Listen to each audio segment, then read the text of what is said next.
Doctor G Parameshwara ಎಂಬ ಹೆಸರಿನ ನಾನು ಕಾನೂನಿನ ಮೂಲಕ ಸ್ಥಾಪಿತವಾದ ಭಾರತದ ಸಂವಿಧಾನದ ವಿಷಯದಲ್ಲಿ ನಿಜವಾದ ಶ್ರದ್ಧೆ ಮತ್ತು ನಿಷ್ಠೆಯನ್ನು ಹೊಂದಿರುತ್ತೇನೆಂದು ನಾನು ಭಾರತದ ಸಾರ್ವಭೌಮತ್ವವನ್ನು ಮತ್ತು ಅಖಂಡತೆಯನ್ನು ಎತ್ತಿ ಹಿಡಿಯುತ್ತೇನೆಂದು ಮತ್ತು ಕರ್ನಾಟಕ ರಾಜ್ಯದ ಉಪಮುಖ್ಯಮಂತ್ರಿಯಾಗಿ ನನ್ನ ಕರ್ತವ್ಯಗಳನ್ನು ಶ್ರದ್ಧಾಪೂರ್ವಕವಾಗಿ ಮತ್ತು ಅಂತಃಕರಣಪೂರ್ವಕವಾಗಿ ನಿರ್ವಹಿಸುತ್ತೇನೆಂದು ಭಯ ಅಥವಾ ಪಕ್ಷಪಾತವಿಲ್ಲದೆ ರಾಗದ್ವೇಷವಿಲ್ಲದೆ ಎಲ್ಲ ಬಗೆಯ ಜನರಿಗೆ ಸಂವಿಧಾನಕ್ಕೆ ಮತ್ತು ಕಾನೂನಿಗೆ ಅನುಸಾರವಾಗಿ ನ್ಯಾಯವಾದುದನ್ನೇ ಮಾಡುತ್ತೇನೆಂದು ಡಾಕ್ಟರ್ ಅಂಬೇಡ್ಕರ್ ಅವರ ಅವರ ಮೇಲೆ ಪ್ರಮಾಣ ಮಾಡುತ್ತೇನೆ.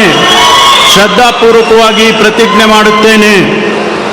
ನಾನು ಡಾಕ್ಟರ್ ಜಿ ಪರಮೇಶ್ವರ ಎಂಬ ಹೆಸರಿನ ನಾನು ಕರ್ನಾಟಕ ರಾಜ್ಯದ ಉಪಮುಖ್ಯಮಂತ್ರಿಯಾಗಿ ನನ್ನ ಪರ್ಯಾಲೋಚನೆಗೆ ತರಲಾಗುವ ಅಥವಾ ನನಗೆ ತಿಳಿದು ಬರುವ ಯಾವುದೇ ವಿಷಯವನ್ನು ರಾಜ್ಯದ ಉಪಮುಖ್ಯಮಂತ್ರಿಯಾಗಿ ನನ್ನ ಕರ್ತವ್ಯಗಳ ಯುಕ್ತ ನಿರ್ವಹಣೆಗೆ ಅಗತ್ಯವಾಗಬಹುದಾದ ಸಂದರ್ಭದಲ್ಲದೆ ಅನ್ಯಥಾ ಯಾರೇ ವ್ಯಕ್ತಿಗೆ ಅಥವಾ ವ್ಯಕ್ತಿಗಳಿಗೆ ಪ್ರತ್ಯಕ್ಷವಾಗಿ ಅಥವಾ ಪರೋಕ್ಷವಾಗಿ ತಿಳಿಸುವುದಿಲ್ಲ ಅಥವಾ ಬಹಿರಂಗಪಡಿಸುವುದಿಲ್ಲ ಎಂದು ಡಾಕ್ಟರ್ ಅಂಬೇಡ್ಕರ್ ಅವರ ಹೆಸರಿನಲ್ಲಿ ಪ್ರಮಾಣ ಮಾಡುತ್ತೇನೆ. ಶ್ರದ್ಧಾಪೂರ್ವಕವಾಗಿ ಪ್ರತಿಜ್ಞೆ ಮಾಡುತ್ತೇನೆ.